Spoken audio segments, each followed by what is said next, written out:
I stood in the dim nursery, rocking the tiny bundle in my arms, my senior year dreams buried under bottles and sleepless nights.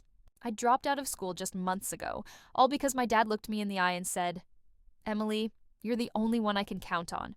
Family sticks together, right?" The woman he married nodded along, her perfect smile hiding something I couldn't place. But that night, as I changed the baby's diaper, my phone buzzed on the changing table. A text from an unknown number lit up the screen. "We need to talk about the real father before this blows up." My hands froze, the baby fussing in my lap. Real father? I'd given up everything, my friends, my future, my freedom, to care for what they swore was my little sibling. My own dad, the man who'd raised me alone after Mom died, had lied to my face. And her? She was unraveling right in front of me, her facade cracking like cheap glass. How deep did this betrayal go? And what would it cost me to pull it all apart? If this story already touches your heart, please subscribe and stay with me to hear what happened next. Drop a comment telling me where you're watching from. You might feel less alone in your own struggles. My name is Emily Harper, and I'm 17 years old. Or at least, that's how old I was when everything started to crumble around me. Looking back, my life before all this felt like a warm, steady hike through the woods, predictable, full of little joys, and leading somewhere promising.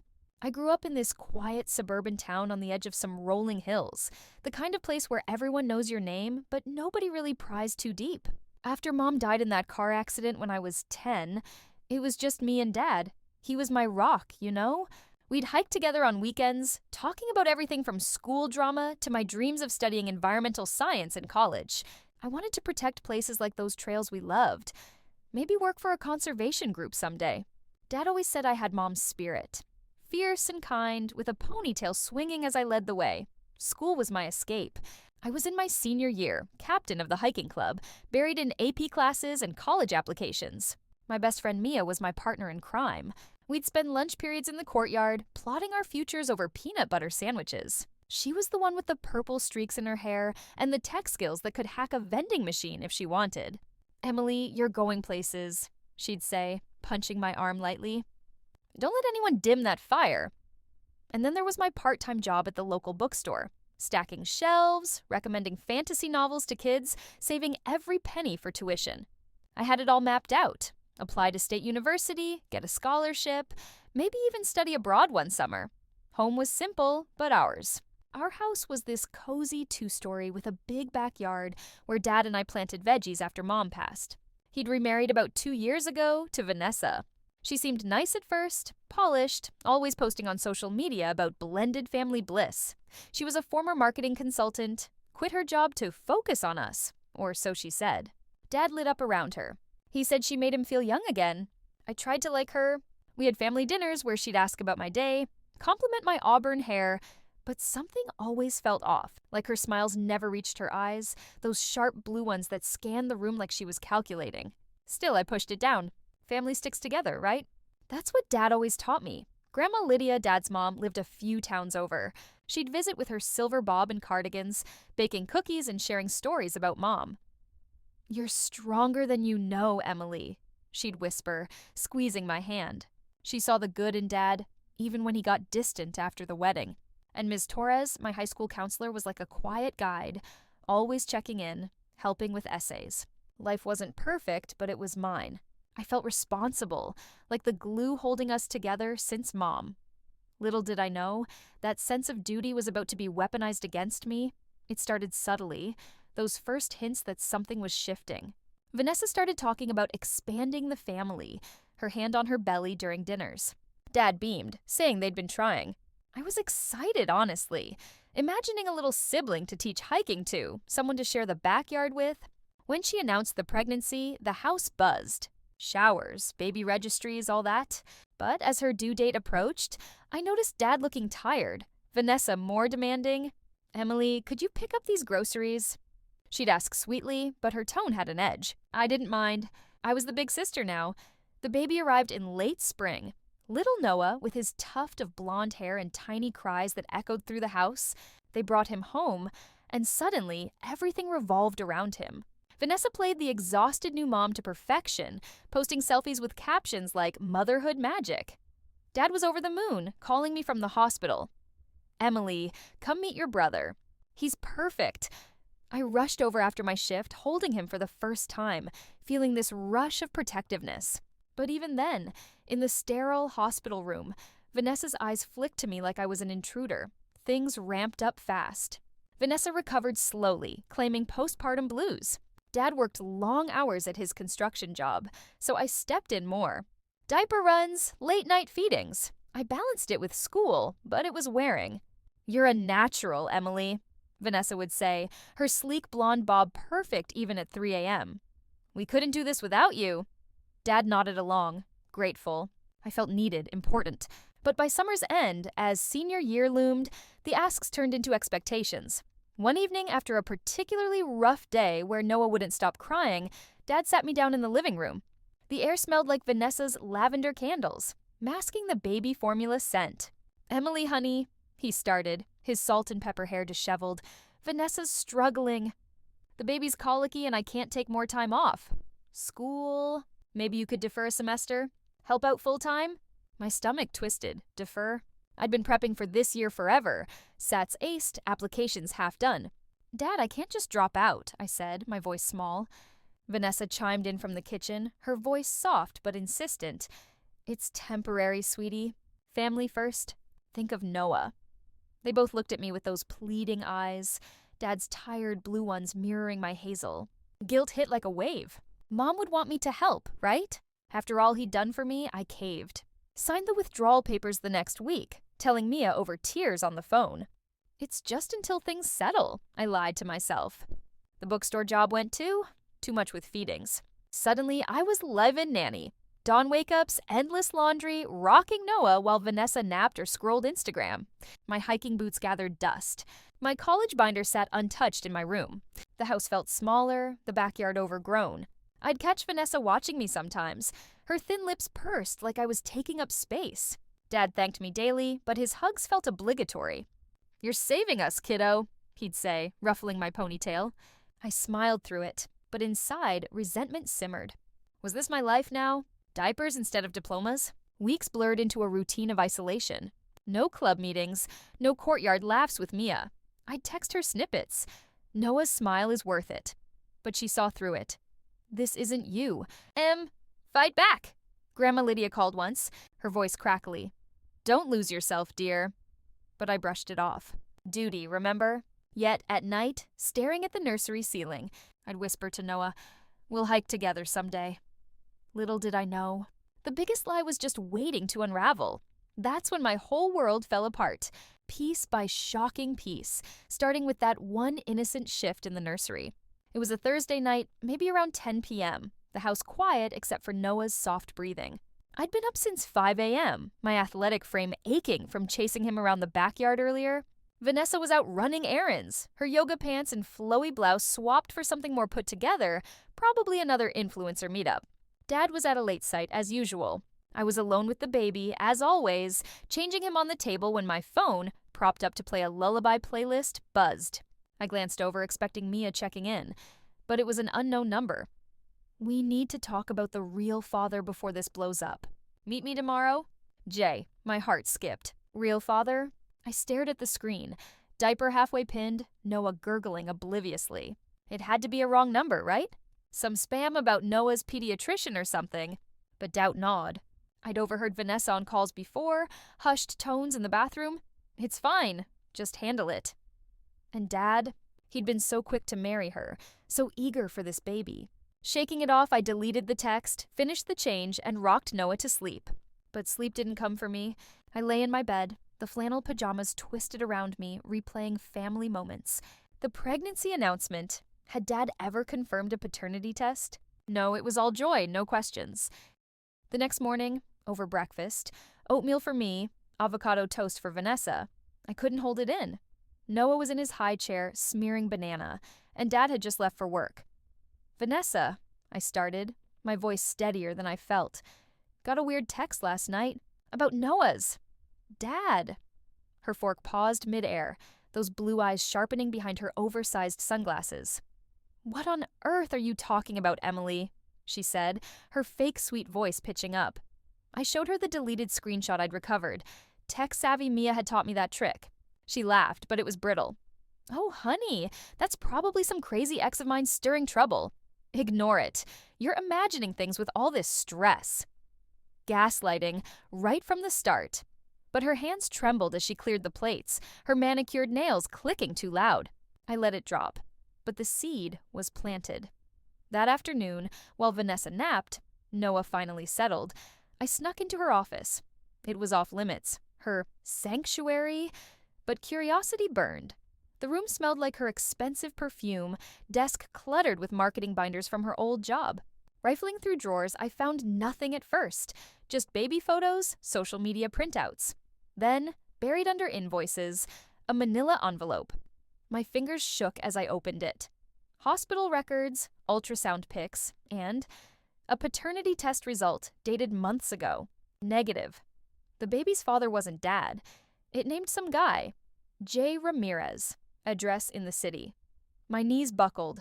I sank to the floor, the paper crinkling. Noah's blonde hair, not like Dad's or mine. Vanessa's affair, and Dad. Did he know? Rushing. Out, I called Mia from the backyard, phone hidden in my hoodie pocket. What the hell? She whispered, her voice fierce. This is huge. Confront them?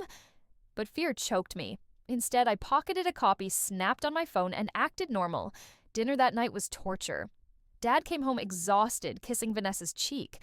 How's my family? He asked, scooping Noah up. I forced a smile, but inside, betrayal boiled. Great, Dad, I said, my hazel eyes meeting Vanessa's cold ones. She knew I knew. Her smile was a warning. The lies snowballed from there. That weekend, Vanessa cornered me in the kitchen while Dad mowed the lawn. Emily, if you breathe a word about that test, you're destroying this family, she hissed, her slender frame looming despite my height. Noah needs a dad. Your dad needs this. I backed against the counter, heart pounding. But it's not true, I whispered. She grabbed my arm, not hard, but firm, her Botox smooth face twisting. You're just a kid playing detective. Drop it, or you'll regret it. Her threat hung, but she softened for Dad's sake, serving pie like nothing happened. School absence hit next. Ms. Torres emailed, Emily, we miss you. What's going on? I replied vaguely, family stuff. But Vanessa intercepted, replying from my account, all good. Busy with baby? When I confronted her, she shrugged. You dropped out, remember? No need for school now. Isolation crept in. She forgot to charge my phone, limiting data. Mia's texts piled up unread. Em, where are you? Dad noticed my quietness, asking over dinner. You okay, kiddo? I nodded, throat tight. Just tired. But the web tightened. By week's end, the first real confrontation erupted. I'd been up all night with Noah's fever, my body screaming for rest. Morning came, and Vanessa announced, Emily, we're going out tonight. Date night? Watch Noah? I blinked, exhausted. But my college essay, Ms. Torres said I could re-enroll part-time. She laughed, cold. College? With what time? You're the nanny now. Dad, buttering toast, added, It's temporary, Em. Help out. Rage flared. Dad, the baby's not even yours. The words exploded. Silence. Vanessa's face paled. Dad's fork dropped. What did you say? He demanded, voice low. I spilled it. The test. The text. Dad's face crumpled, turning to Vanessa. Is this true? She burst into tears. The perfect act. Robert, she's lying. She's jealous, stressed, making up stories to tear us apart. Dad's eyes filled with doubt, looking at me. Emily, this is serious. You can't just accuse. Betrayal stabbed deeper. My own dad choosing her lies over me. I saw the paper, I insisted, tears hot. But he sighed. Let's talk later? Vanessa's fragile. She shot me a triumphant glance as they left, locking me in with Noah. I paced the nursery, fist clenched, feeling the walls close. This wasn't just a lie, it was a prison. The inciting incident stretched into days of denial, but that night marked the fracture. I texted the unknown number. Who is this? Jay. From my hidden spare phone Mia smuggled me. Reply, her ex. Met me tomorrow. Coffee shop. Proof. Heart racing, I agreed. Sneaking out at dawn, first time in weeks, I biked to town, ponytail whipping, athletic legs pumping. Jay was waiting, mid-30s, nervous, with Noah-like features. Vanessa and I, it was a fling. She lied to your dad for the money, the house. He showed emails, her begging him to stay quiet, promising payoffs. She's not who she seems. Check her old job. She got fired for embezzlement. Numb, I returned, hiding the printouts under my mattress. Vanessa sensed something. That afternoon, she rifled my room while I bathed Noah. "Looking for something?" I asked, voice steady, her blue eyes narrowed. "Just tidying. You're so messy." But her hands shook. Dad came home early, pulling me aside. "Emily, Vanessa says you're spreading rumors. The doctor's confirming paternity next week." Hope flickered. Truth would out. But Vanessa overheard, her voice breaking. "Robert, she's gaslighting me. After all I've done?" He wavered, hugging her. Stop this." The shock deepened. That night, alone with Noah, I rocked him, tears falling. "Your mom's a liar," I whispered. My future, college apps due soon, slipped further. Mia called secretly. Document everything. This is emotional abuse." But fear gripped me. How could Dad not see? The web of lies ensnared us all, and I was the one paying the price. My senior year sacrificed on an altar of deception. As the days dragged on, the mistreatment escalated in ways I never imagined, each incident chipping away at my spirit until I was a shadow of the girl who dreamed of college trails. It started small, but built like a storm, isolating me further and twisting the knife of betrayal. I didn't know it then, but this was only the beginning of Vanessa's campaign to silence me, with Dad as her unwitting pawn. First came the gaslighting, relentless and disorienting, making me question my own sanity. After the paternity bombshell, Vanessa amped up her victim act. One morning, as I fed Noah his purees in the high chair, she swept in, her blonde bob impeccable, holding a fake doctor's note. "Emily, the test was negative because of some lab error. They're redoing it," she said sweetly, but her eyes dared me to argue. "You must have misread it. Stress does that to young minds." I stared. Spoon paused. "I saw it clearly. J. Ramirez." She gasped, hand to chest. "Who? You're inventing people now? Robert, she's delusional." Dad, pouring coffee, frowned at me. Enough. Vanessa wouldn't lie." Doubt crept in. Had I imagined the envelope? That night she found the copy under my bed, planted it there, and waved it. "See? Forged. You're framing me to break us up." My hands shook as I defended myself, but Dad sighed.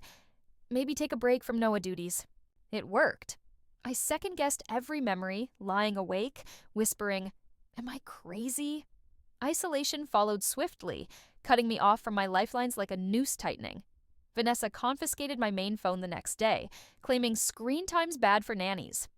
"You'll get it back when you behave," she said, her manicured fingers pocketing it. I had only the burner from Mia hidden in my hiking boot. No more texts to Ms. Torres about re-enrollment, no calls to Grandma Lydia. Dad drove me to errands, but Vanessa rode shotgun, monitoring. "Don't want you wandering," she cooed. Mia snuck over once, purple streaks hidden under a hat, whispering through my window at dusk. This is wrong. Let's tell someone." But Vanessa caught us, slamming the door. "Friends? You don't need them. Family's enough." Dad bought it. "She's protecting you from drama." I felt the walls close, my athletic build weakening from lack of hikes, alone with Noah's cries echoing my own silent screams. Financial theft hit next, stripping my independence in the cruelest way. I'd saved $2,000 from the bookstore, my college seed money, in a jar under my bed. One afternoon, while Vanessa napped, I checked. Gone. Empty. Panicking, I confronted her in the living room, Noah on my hip. "Where's my money?" She blinked innocently, folding laundry. "Oh, that? I thought it was for baby supplies. We needed formula." Lies. Receipts showed spa visits for her. Dad backed her. Share with family." "It's not stealing." Rage boiled. That was my future, not her facials. She replaced it with $50 and a lecture. Learn generosity. I seethed, vowing silently to track it. But the loss stung. My dream's tangible now. Stolen. Public humiliation came at a family barbecue 2 weeks in. Vanessa's social circle descending on our backyard. I was in my green t-shirt and jeans, serving drinks with Noah strapped to me, when she announced loudly to her yoga friends, Emily's our little helper. Dropped school to play mommy. Isn't that sweet? Laughter rippled. One woman cooed, so mature! But her eyes said pity. I flushed, freckles burning as Vanessa added, she's always been the dramatic type. Thinks everyone's out to get her. Dad chuckled awkwardly. She's a good kid. Whispers followed. Poor girl. No future. I fled to the bathroom, tears hot, feeling exposed. Small. Mia texted later. Heard about the BBQ? She's poisoning them against you. The shame lingered, my underdog status cemented in their eyes. Then the framing, Vanessa's lowest blow trying to paint me as the villain. One evening, Dad home early, she discovered pills in my room. Actually, her migraine meds planted in my flannel pajamas pocket. Robert! Emily's on drugs. Explains her paranoia. She wailed, holding the bottle. Dad's face fell, grabbing my arm. What's this? I protested, it's not mine, I swear. But she sobbed. She's unstable. We can't trust her with Noah. Police weren't called yet, but Dad grounded me, locking my door. For your safety, he said, voice breaking. Inside, I hyperventilated, innocent but trapped, the lie threatening to derail everything. Mia hacked her email that night via burner. Found proof. Those are hers. Destroying sentimental items crushed my spirit next, erasing Mom's memory to break me. My locket, Mom's, with our photo inside, vanished during laundry. Vanessa found it cracked, tossed in the trash. Oops, it broke cleaning. You're too attached to the past, she said casually over dinner. Dad nodded. Move on, Em. But I knew. Scratches matched her nails. Then my hiking journal, filled with college sketches and mom quotes, accidentally soaked in the sink. Pages ruined, ink bleeding. Clumsy me, she smirked privately. I salvaged what I could, sobbing in the backyard under stars, feeling Mom slip away. Why, I whispered to Noah that night. Her cruelty knew no bounds. Discovery of more lies piled on, layer after layer, fueling my quiet rebellion. Sneaking Jay's emails on the burner, I uncovered Vanessa's past. Fired for embezzling client funds, faking her consultant resume to snag Dad. Text to lovers, including Jay. Play along. The sap's loaded. Her social media. Filtered lies. Pregnancy pics staged post-affair. One night, overhearing her on the phone. Keep quiet, or no payout, Dad oblivious. Praising her perfection. I documented screenshots, heart-pounding, sharing with Mia. This destroys her. The breaking point arrived brutally, 8 weeks in, when they tried to kick me out. After the framing fiasco cleared, pills traced to her medicine cabinet, Vanessa escalated. You're toxic, Emily, she spat during a family meeting, Dad nodding wearily. Pack up, go to your grandma's. We don't need the drama. Noah wailed in her arms. My bags were half packed by the door. Dad, please, I begged, voice cracking. He looked away. It's for the best. Abandoned, futureless, I grabbed my backpack, ponytail disheveled, and stepped out into the rain. But Mia waited in her car. Not without a fight. That cliffhanger night, huddled at her place, I vowed no more victim. Evidence in hand, allies rallying, I was ready to shatter her facade. If this story is breaking your heart like it broke mine, please hit that like button and tell me in the comments if you've ever felt completely misunderstood or betrayed. From Mia's cramped apartment, posters of bands on the walls, her purple-streaked hair a comfort, I pieced together my plan, the rain pattering like my racing thoughts. It wasn't revenge. It was justice born from weeks of erosion. The next day I called Miss Torres, voice steady despite the tremble. I need help. Family issues, dropped out under duress. She listened, her kind hazel eyes I imagined narrowing in concern over the phone. Emily, this sounds like neglect. Come in, we'll get you resources. She connected me to a legal aid hotline, explaining emancipation options and how to report emotional manipulation. Document everything, she urged. I did, compiling folders on my burner, screenshots. The paternity test, embezzlement articles Mia dug up from Vanessa's old firm. Grandma Lydia was next, driving to her cozy bungalow, Silver Bob greeting me at the door with hugs. I've suspected that woman's no good, she said, brewing tea, her frail hands steady. She shared Dad's family history. Your grandfather warned against gold diggers. Over cookies, she revealed Vanessa's shady past, rumors from town about her quick divorce before Dad. Stay here, child. Rebuild. Her wisdom anchored me. I crashed there, plotting. Empowerment flickered as allies mobilized. Mia, tech whiz, hacked deeper. Vanessa's secret bank account, siphoning dad's savings for baby needs. Actually, luxury trips with Jay. Got her, Mia grinned, high-fiving. We printed it all, my athletic resolve hardening. But confrontation loomed. Dad called, voice guilty. Come home, Em. Vanessa's sorry. Lies. I refused. Heart aching, the climax built over a tense week, culminating at a family dinner Vanessa insisted on. Her last stand to salvage her image. Grandma hosted, neutral ground, her simple skirt swishing as she set the table. Ms. Torres came as support, professional blouse crisp. Dad arrived wary, Vanessa in designer dress, Noah on her hip, facade gleaming. Let's heal, she cooed, seating us. But I was ready, 17 and unbreakable, ponytail tied back like armor. Dinner started civil. Small talk, Noah babbling. Dad eyed me. Missed you, kiddo. Guilt twisted him. Vanessa smiled, but her blue eyes darted. As plates cleared, I stood, voice clear. Before dessert, we need truth. Silence. I slid the paternity test across. Noah's not Dad's, Vanessa. J. Ramirez. Gasps. Dad paled, grabbing it. What? Vanessa laughed shrilly. Fabrication? She's obsessed. But I pressed, unveiling emails. Your affair, the payoffs. And this embezzlement from your job. You married Dad for his savings. Mia projected from her laptop. Bank transfers, lover texts. You stole my money, framed me with pills, destroyed Mom's locket to break me. Proof piled, the gaslighting notes, isolation logs from Ms. Torres. Vanessa crumbled, face ashen. Robert, it's not. She's twisting. But Dad's eyes hardened, rereading the test. Vanessa, explain. She cracked, tears real now. It was a mistake. The baby, the money. I love you. But evidence damning, Jay's affidavit Mia forwarded, confirming all. Dad stood, voice breaking. You used us. My daughter, you guilted her out of school. Grandma nodded. Out now, Ms. Torres interjected. This is fraud, neglect. Police will handle the theft. Consequences cascaded, satisfying in their karmic weight. Vanessa begged, but Dad filed for divorce that night, custody battle ensuing. Legal aid sued for my stolen savings, repaid with interest from her accounts. Embezzlement charges surfaced. Her old firm pressed, leading to probation, community service. Socially, her Instagram imploded. Friends unfollowing, town whispers of con artist. Noah stayed with Dad, supervised. Jay got visitation, but Vanessa's access limited. Dad apologized profusely. I failed you, Em. Therapy now, for us. Partial redemption. But scars lingered. The confrontation's catharsis washed over me. Vindicated, believed at last.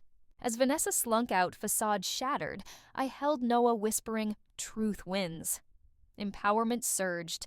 I re-enrolled, Ms. Torres advocating. No violence, just justice. Legal, emotional, irreversible.